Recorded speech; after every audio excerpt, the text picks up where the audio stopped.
We have arrived. This is Webb Parton, your host, and we welcome you to the Free Range Dogs podcast. This is a place where we stake out a shady spot and talk about all things dog.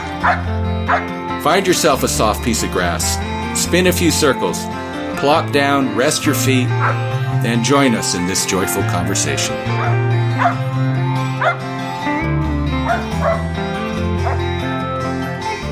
Hi, this is Webb Parton with the Free Range Dogs podcast, and I think we've got a good show today.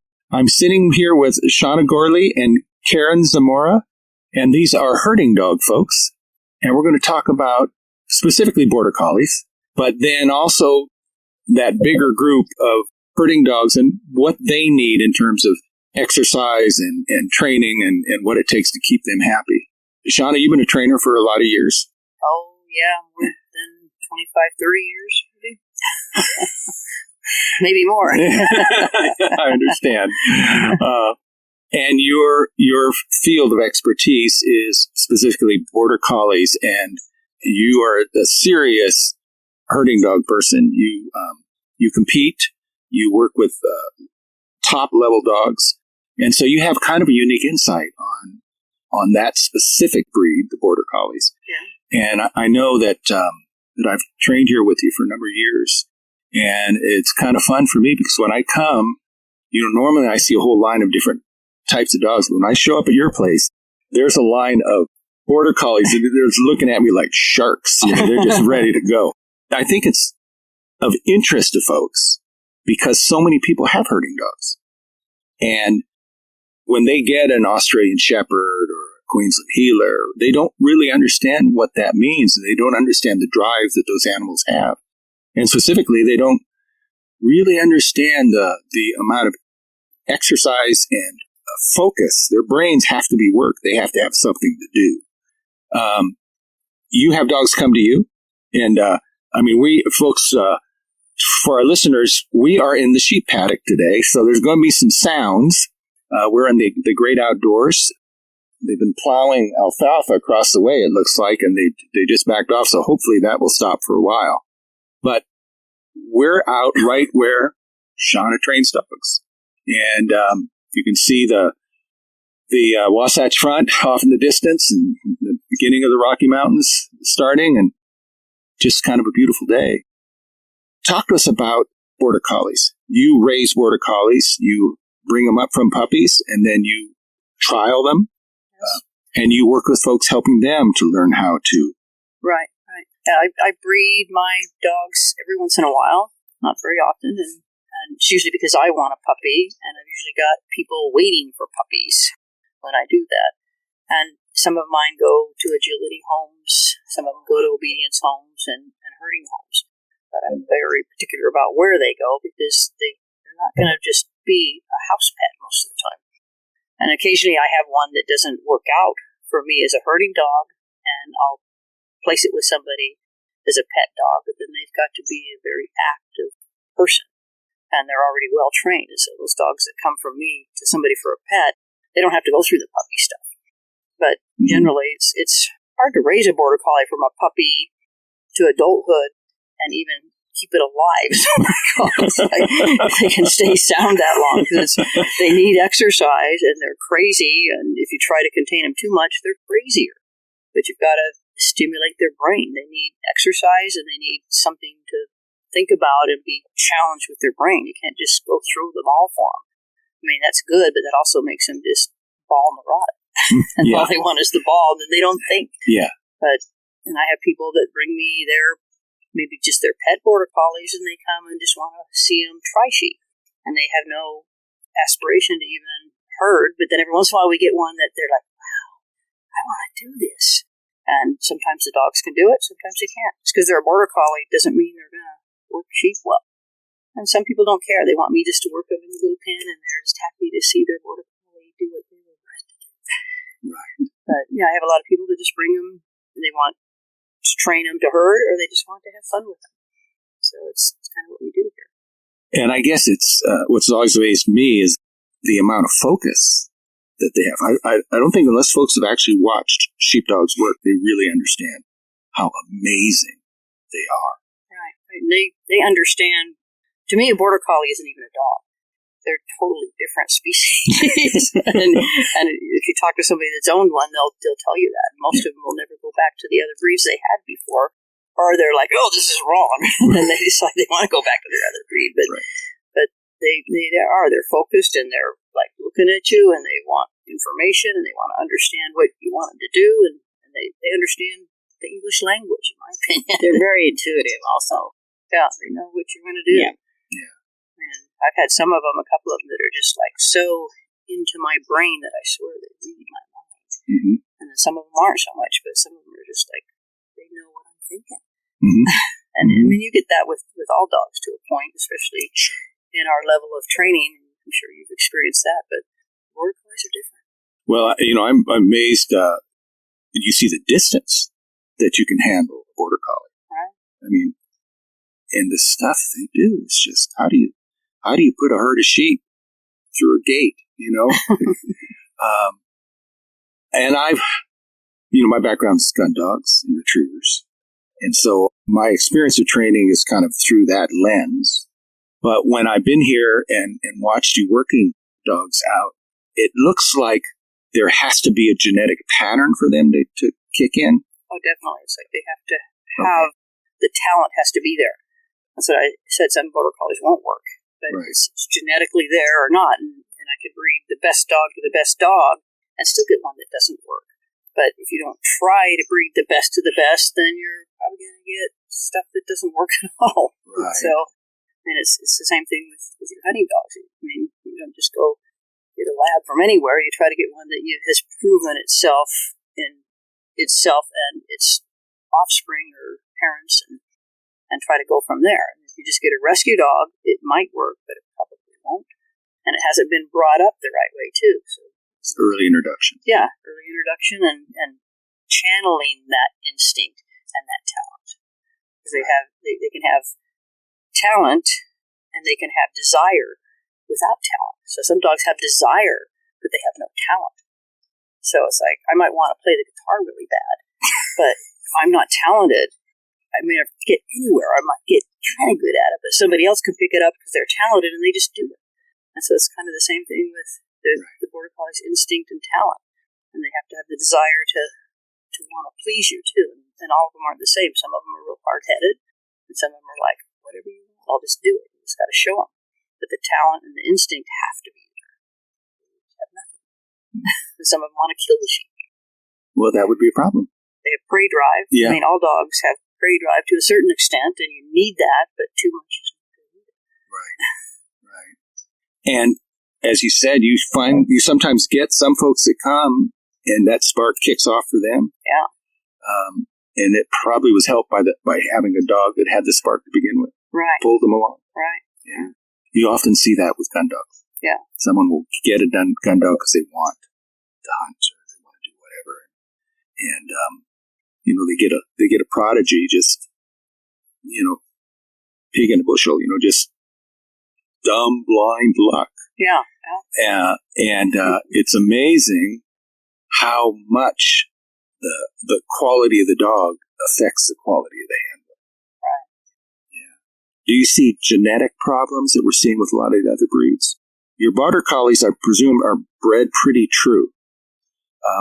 But are you seeing things like hips, elbows, that kind of stuff? It's out there. It is. We try to test for it, and that's the other thing I try to look for if I'm going to do my breeding is dogs that I do the OFA hip stuff, and if I have one that's not quite as good, I try to look for one that's a little bit better, but then really looking for that instinct and that talent, but I want some of that testing there too, because there are things that we want to not produce, right? Mm-hmm. And so I always check their hips and their elbows and their shoulders and make sure they look clear, and that's still no guarantee that it's going to be good later on, but you've got to start somewhere. Mm-hmm. So yeah, it's like trying to do the best breeding we can, produce the best puppies. And even then, you can have excellent and have problems. But you got to try. So, yeah.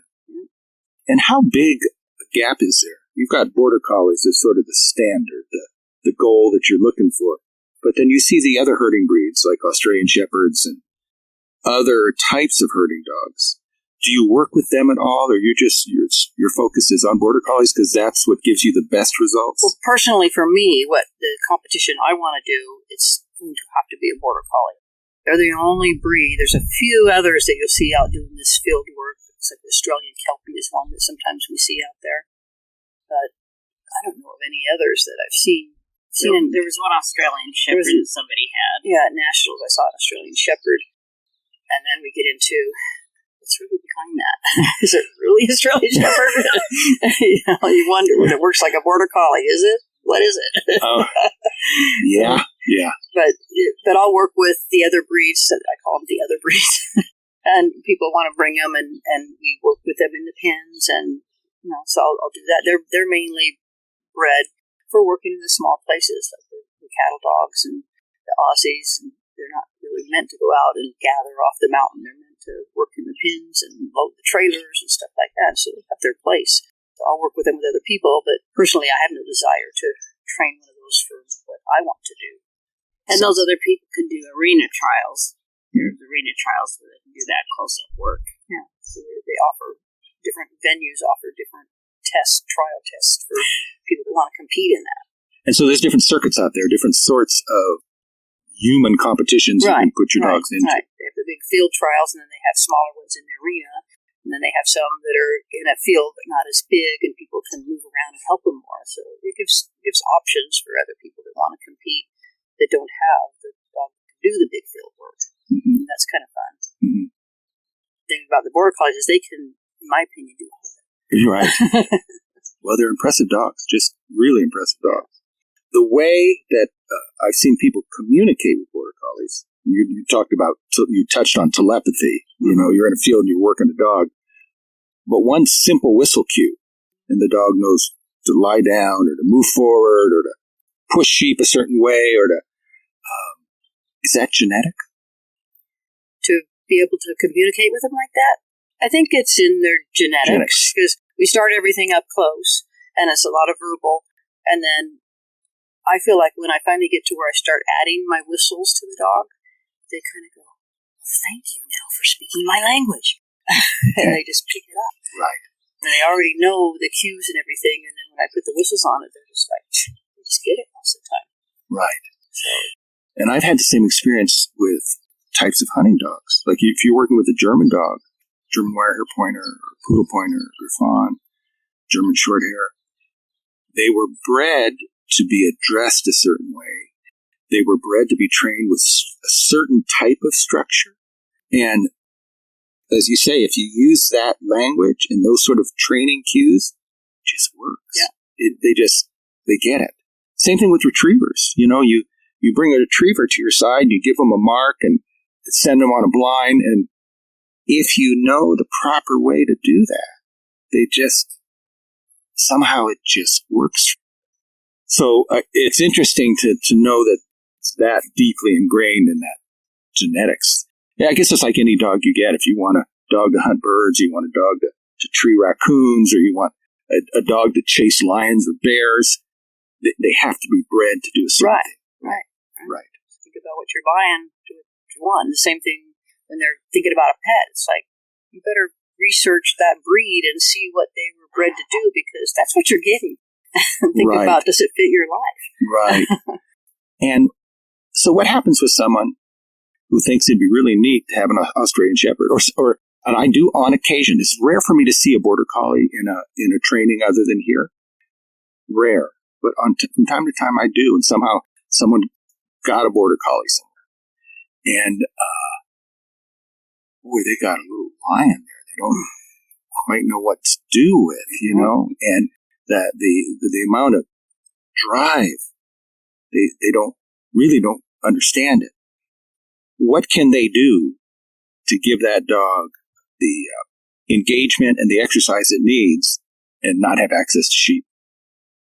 I know some people will use agility, different sorts of games that the dog can play. Right. They need to do something with the dog. First of all, they got to work on their obedience skills and get somebody that can help them with that and channel the dog. A lot of people build too much drive in the Border Collies. They get them too crazy. So they depending on the dog, they need to learn how to amp it down a little bit and get them under control, but they need to do something like agility or scent work, or what are some of the other things they can do? Dog diving, even stuff like that, so they have something else to do. And, taking them out for walks and throwing balls, that's all good, but that can't be the only thing for them. They need something that really challenges their brain, even just simple trick training. People get into the clicker training, and a lot of people are just into all the motivational training, and that can be okay if they have the other side of, there's got to be a line to it too, of obedience. But I've seen Border Collies that I've seen people do amazing things with the clicker training, where they teach them all sorts of funny tricks. And even doing trick training it's a good outlet for their brain, because they'll really try hard to figure it out if somebody knows how to start it that way. But just something else, they got to find something for them to do. And how deeply do they bond in with their handler? Oh, tremendous. Like I said, I've had the ones that are just part of me, and they just always, what are we going to do next? So you let them out, and they might run out the door, but they're like, what are we going to do? Come on, let's go do something. It's not just chasing a ball. They want to be with their person. They need a person. The remarkable thing about them, though, is that they can change people. I have rehomed a couple of Border Collies, and they've just really bonded to that other person. Just like that has always been their person. So they're pretty remarkable that way, too. They need the person. Right. And I think the truth be told, that's probably the way with all dogs. Yeah, they transfer over, don't they? They need a person. They need a person, and if they don't have a person, you're going to have trouble. Right? If every dog wanted to be a pack leader, we'd be in deep trouble. Right? Yeah, our political world would be different than it is right now. Yeah. And they need somebody to tell them what to do. They want it, right? Yeah. There's very few of them that want to be in charge. So right. You've got to be in charge, and that makes them bond with you even stronger. People don't want to be mean to them. It's like, no, you just need to be in charge and let them know you're the pack leader, and then they love you for it. Right. And they'll do almost anything for you. Yeah. Now, I've been around some Border Collies that were a little bit sharp, and I think it was probably they were trying to herd me, maybe. But they're not the friendly dog like a lab. I mean, I have some Border Collies and they say, oh, she's got the lab mentality. Some of them are like that. They love everybody. But a lot of them are like, I don't know you. So, and they might run around and bite your heels when you're not looking. Right. Because they just don't trust a lot of people. Some of them. Right. Do you feel that way? Yeah, absolutely. Yeah. And some of them I wouldn't trust that I have. It's like, first of all, I never say my dog won't bite you, because sometimes every dog will bite in the wrong situation. Right. But there's some of them that I know if somebody walked in my house, they'd probably bite them. Right. They can be very protective. Yeah. Of me, of their territory. I have one, you better not step on her tail or do something you don't like, or you might get bit. And she just lets you know that up front, right? Yes, she does. Yeah, nothing personal. Just going to happen. Yeah. I know when I've been here working with this, a line of Border Collies, and every once in a while want to look at you like, you can see it in their eye. Yeah. They just look at you like, we're going to be okay. As long as you don't touch me, as long as you don't come closer than there, it will be fine. But just so you know, right. Yeah. Some people aren't good at reading that. And it's always they can bite people. Yeah. You put up with the wrong thing. Right. Yeah. I don't think that anybody could walk in my house. I really don't. I never lock my doors, because I have at least 2 loose all the time, and I don't worry about it at all. I've had a couple of mine corner people in the yard because they walked in unannounced. Mm-hmm. I mean, they're fine if I tell them they're fine. Right. But if I don't tell them, they're not so sure. Right. And that is their job. There it is. Yeah. And I've always been taken, because the herding dogs, Border Collies, Shepherds, and cross the line, they're more visual than the other breeds. And they tend to, they watch, they wait. Yeah. Where other dogs act or move or do something or engage. A herding dog will sort of sit back and just assess before they commit. And that can be, it can be a little bit unnerving if you're not sure of the dog. German Shepherds are that way the most. Yeah. They'll sit there on the porch and just come in and see. I'll let you get halfway in the yard, and let's see if you can get out. Yeah. Right. Yeah. Well, how quickly do the puppies develop?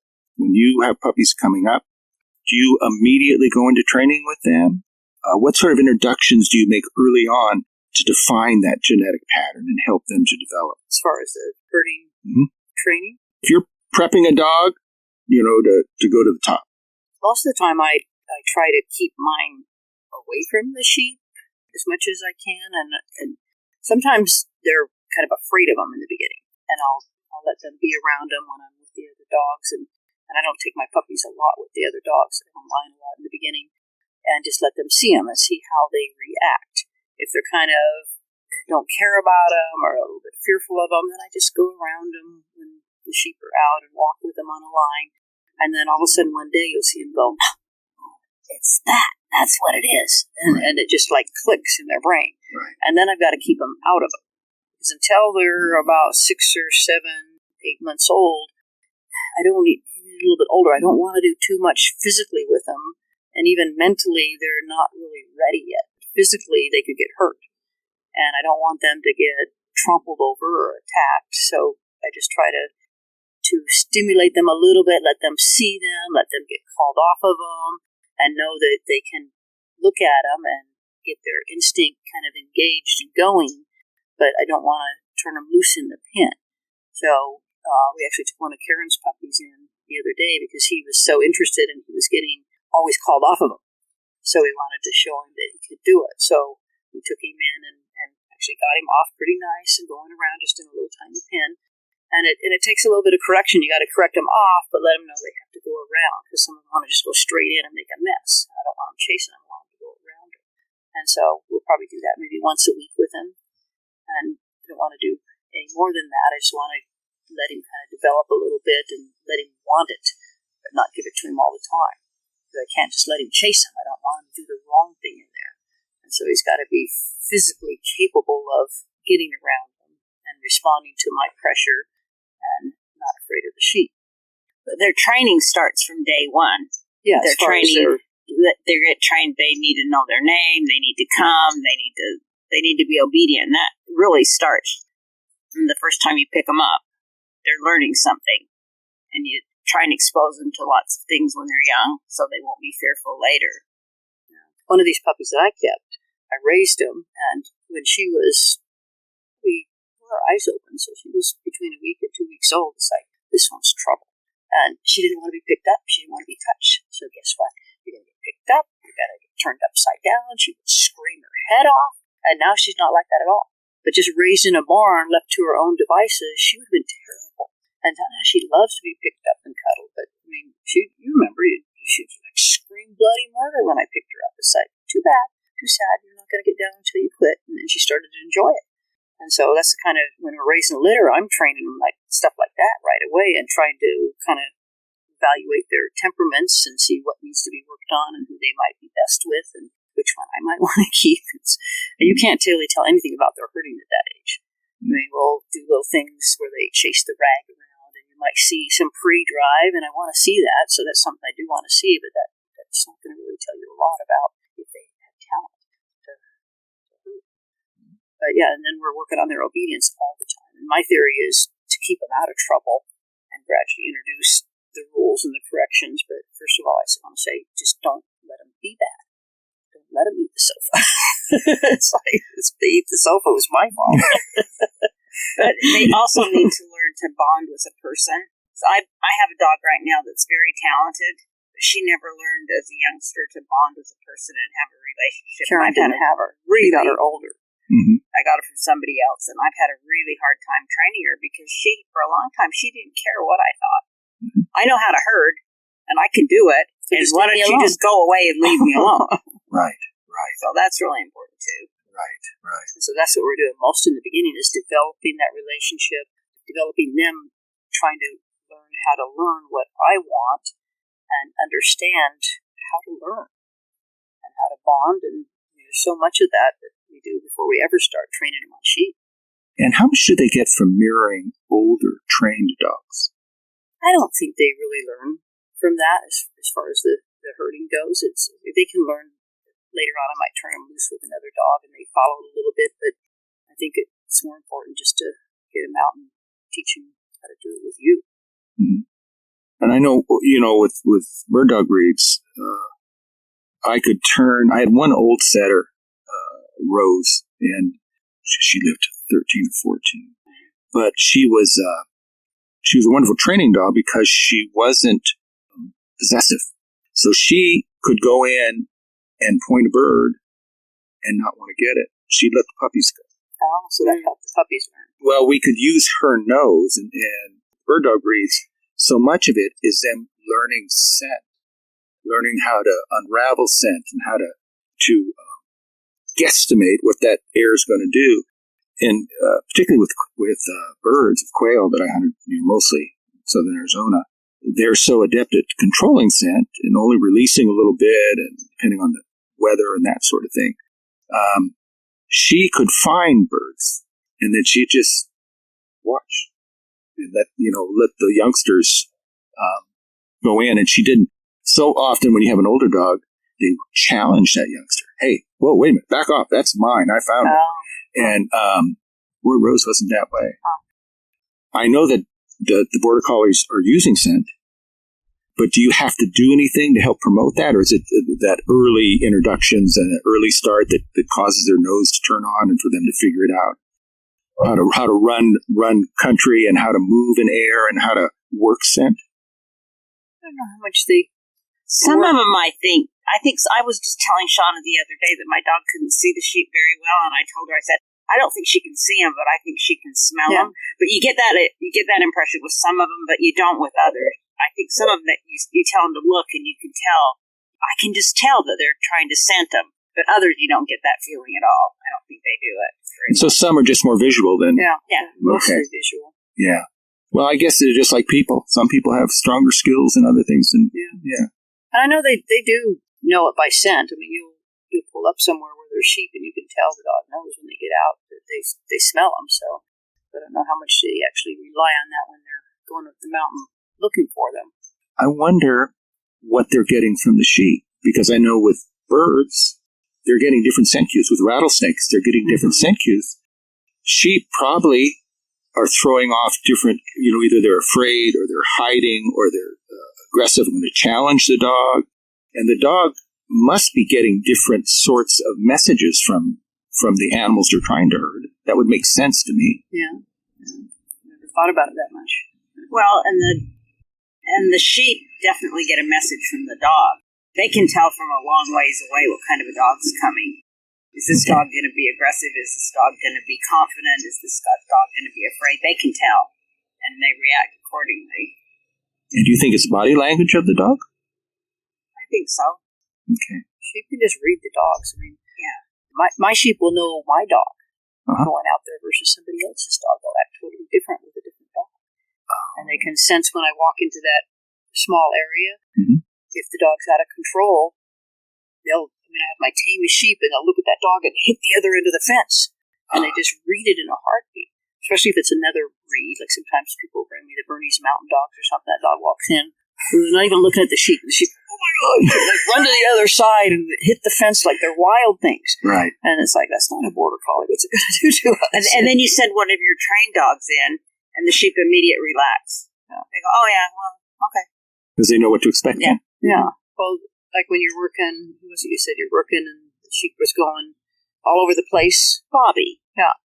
And then you got another dog out and the sheep are perfectly fine. Because it's like all of a sudden the dog has control and the sheep know it. Okay. And so the sheep will go, oh, this dog doesn't know what it's going to do. And it's not going to control me, so they take off. And they can tell it from a long ways away. Immediately they can tell. And they start giving some dogs a bad time. And then you send another dog out there, and you're like, well, these sheep are perfect. What was why was I having a problem? Well, and when I watch videos of dogs working sheep, it seems like maybe a whole group will be fine, but there'll be one or two that don't quite want to go somewhere, right, or hold back, or challenge the dog, or get aggressive. Quite often have a leader. Every pack of sheep will have a leader that they'll kind of follow. But then sometimes they have one that doesn't want to even be with the pack. And it'll just take off and not even care about coming back. Because when we get these sheep at the trials, they bring hundreds of sheep out of the thousands. Okay. And then they plop 5 of them out there. And that one doesn't care about these other ones. They're not used to being in little clumps like that. So they don't always stay together. And that must make it hard in a competitive trial because you don't know it's luck of the draw. You don't know what you're getting. Yeah, and they it's like, okay, next 5. And these sheep they've never been on dogs before. Our sheep have seen dogs, so we go up there and say, now go get these wild animals off the mountain. And they're scared to death, especially if the dog's pushing too hard. Right. And sometimes they have to push hard. Sometimes they can be careful, and sometimes the dogs are really careful taking them down, and sometimes they have to push them hard, and the sheep just take off running, and then you're into the prey thing. You never know what's going to happen up there. Sure. And your trials are typically out somewhere. They're typically with wild sheep. Right. We call them range ewes. They bring them off the range. Range, okay. And they're usually in a hundreds of acre field. Okay. So this is small. This is 10 acres here. Never right. Trial in that small of an area. So it makes it difficult to train because we don't have those kind of sheep. Even if I go buy those kind of sheep, they won't be like that in Not 2 long. weeks. They'll be totally trained. Yeah. So It's kind of like rattlesnakes you work with. Yeah. You work with them for a while. They're not wild anywhere, right? Well, they anticipate. Yeah. They know what to do, and they know, if I go on that tube, you'll check my mouth, you'll leave me alone, that kind of thing. Right. It's amazing how prescient living things are. They, even though we don't quite understand it, they figure stuff out. Yeah, they're smart. Yeah. I've working here, I've seen some of the protection dogs, Anatolian Shepherds, Pyrenees, guardian dogs. The guardian dogs. Yeah. And they're kind of neat animals. Yeah. I'm impressed by them because particularly the Pyrenees, they look like big, fluffy teddy bears. Mm-hmm. And I was training somewhere. It wasn't here, but it was somewhere in Utah. And it was a Border Collie group. And gal had a video on her phone of her 2 Pyrenees guardian dogs playing with a coyote that had come to kill the sheep. That was a playtoy. And it was. It's like there was nothing vicious about it. It wasn't an attack or anything. It was like they had their favorite little fluffy teddy bear, and they literally loved that thing to death. I mean, literally to death, and looked like a dish rag when it was all over, But I've never had a sense when I've worked with those large guardian dogs, short of one, there was one, that there was anything vicious about them. They were just easy. They liked people. And maybe it's my relationship with them. I don't know. Maybe they would be different in another situation. But I know we hired out this years ago. We hired out a ranch in Central Oregon. We were managing the hunting operation for a season, and they had 2 large goat herds. Very, very large ranch, privately owned. 2 large goat herds with Basque shepherds, and there was an octagonal goat barn on the historic register, old building. And I go in there one day, and one of the workers that was on the ranch with us, he had taken one of those Anatolian shepherds, and the Basque shepherd had given him the dog because he was going to shoot it. It was too mean to be around humans, and this guy wasn't the nicest guy in the world. I'm not referring to the dog. I'm referring to the man that took the dog. So maybe it was a good match. Okay. But I went in, I had to go in the goat barn for some reason, and I go in, and this dog is chained off. And I can breed dogs pretty quick. That dog would have killed me if he could have. I mean, so why did you want to keep him? I don't know. He could water and feed the dog. And I maybe loose to protect the flock. Well, there's people around. The shepherd didn't want him anymore. Yeah. Shepherd, he was a liability he wouldn't have. Yeah. And I'm sure that dog was great at killing coyotes. There was a lot of coyotes on that ranch. But I don't know if he went at the shepherd or what happened, but he gave it to this other guy. And I don't know, maybe dogs are sent here to bond with us or, help save us in some way, or people have different feelings about dogs. So, that old adage about, couples meet when there's a mutual reason or bond. Maybe this is one of those couples, I don't know. Maybe that dog could help this. Teach him. Yeah. Because he wasn't the nicest guy in the world either. But I've worked with the Anatolian Shepherds, and just it's like a Border Collie. They look at you, and somebody's home. Thinking. I can see them thinking. Yeah, somebody's home, and they kind of they look at me, and they're making a decision. And I have no doubt that if they didn't like me, it could get real bad real fast. Mm-hmm. But when they trust you, they soften, and they're kind of neat dogs. Yeah. They can be real loyal to if they're as a pet and they're raised right, they can be a real loyal pet, just like that's how they're so loyal to their flock. Mm-hmm. I had one that when we were up in Huntsville, and he would just stay with that flock, and because they'd get out sometimes, and he'd be with me. Yes. And then one time I had a feeder that fell over, and he's laying by it. I'm like, buddy, why aren't you with your flock? And I was kind of upset with him. I go down there, and it had holes where the lambs could stick in, like a creep feeder, and it had fell over, and there was a lamb in there. And he had laid there all night with that lamb until I could get there to probably show me that it was there and take care of it, make sure nothing happened to it. And I lifted the feeder up, and the lamb jumped out, and then he went and joined his flock. They're real loyal. Right. They're also smart. A lot of times you'll be working your dogs, and if the dog's working with a guardian dog there and behaving itself, the guardian dog is fine. But if your dog starts misbehaving, the guardian dog gets mad. He used to get in between them and you're not behaving, so you can't be here. And he was never mean to him. He would just get in between them and interfere. Okay. Meaning that herding dog probably was similar to a coyote or something that might be coming in. Yeah. They're smart. Yeah, I saw another video clip of it was goats, and it was I think it was the Pyrenees, but the goats were reacting to a Border Collie they had brought in, and the goats were real skittery and real concerned.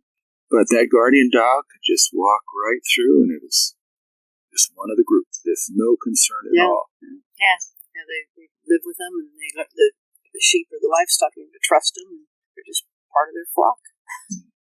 Well, if you're working, if you get those different sorts of herding dogs, folks will look at the different types of dogs, and I'm presuming collie would be considered a herding dog. Do they work collies at all in this country? A few people. Most of the collies have lost their instinct through breeding, not breeding for it, but every once in a while there's somebody that brings a collie and wants to see what it does. Kind of like golden retrievers that are bred for show, or Irish setters that are bred for... Won't even chase a ball anymore. Yeah. And the Shelties, the same thing. Some of them will work, but some of them they don't breed for it, so they lose it. Right. And that's the thing about the Border Collies. They've been bred over the hundreds of years more for their talent and instinct than they did for their health in the beginning.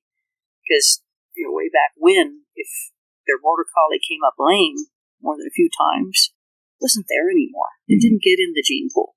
And so it was taken behind the barn and shot. So they didn't do health testing because they just weaned them out. But that's how they've kept that talent and the instinct, because that's what they breed for. They didn't care what they looked like. All they cared about is if they stayed sound, and they would do what they wanted them to do with the sheep. So those are the ones that got bred. Mm-hmm.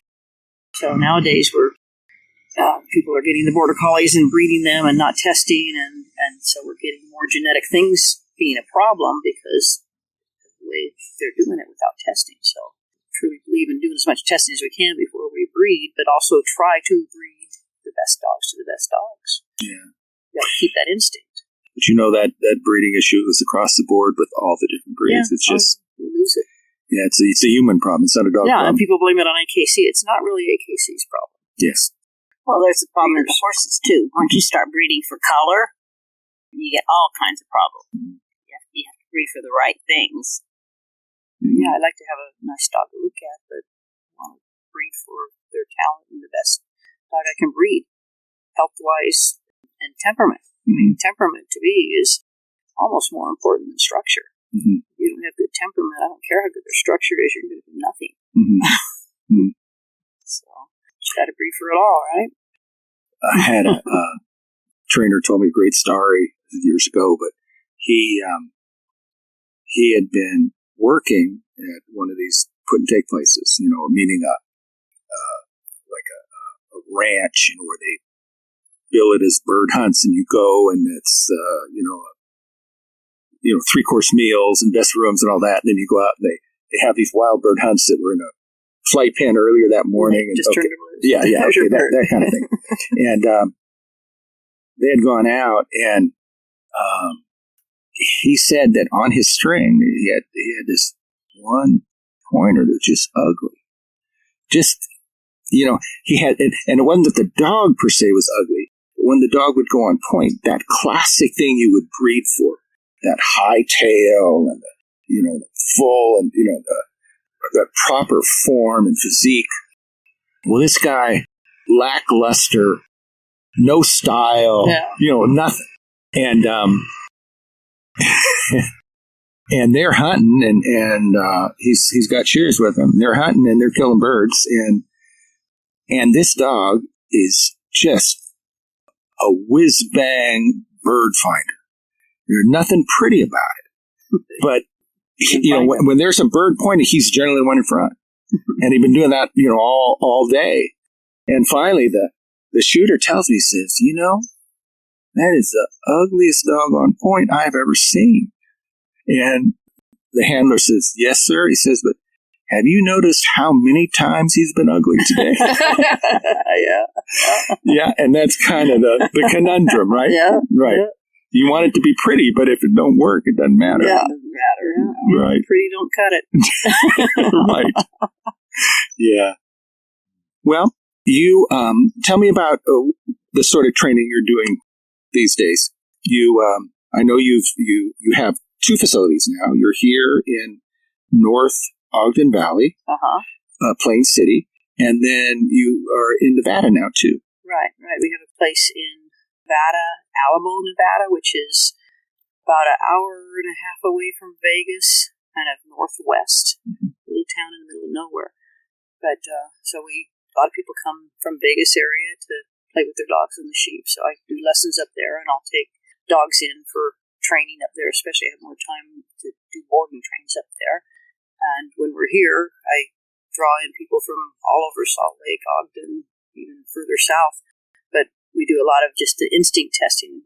Pet people want to bring their dogs and try them out on the sheep. So I offer that to people. And then if people have dogs they really want to try to train to herd, then we'll do lessons and take them out in the field and get them going on herding and see what they do. So I basically offer lessons to train the dogs to herd. And if they need a little bit of obedience help, I'll help them with that to get them started. And so that's what I'm here for, is to kind of offer that for people who just want to do it for fun, or if they want to get more serious, we can do that with them too. And how does your schedule work? Where are you here in Utah, and when you? So we're here in Utah around April. We get here, and we leave sometime around the end of October to go to Nevada. So we're trying to get away from the winter. get in Nevada when it's not so hot. Understood. Yeah.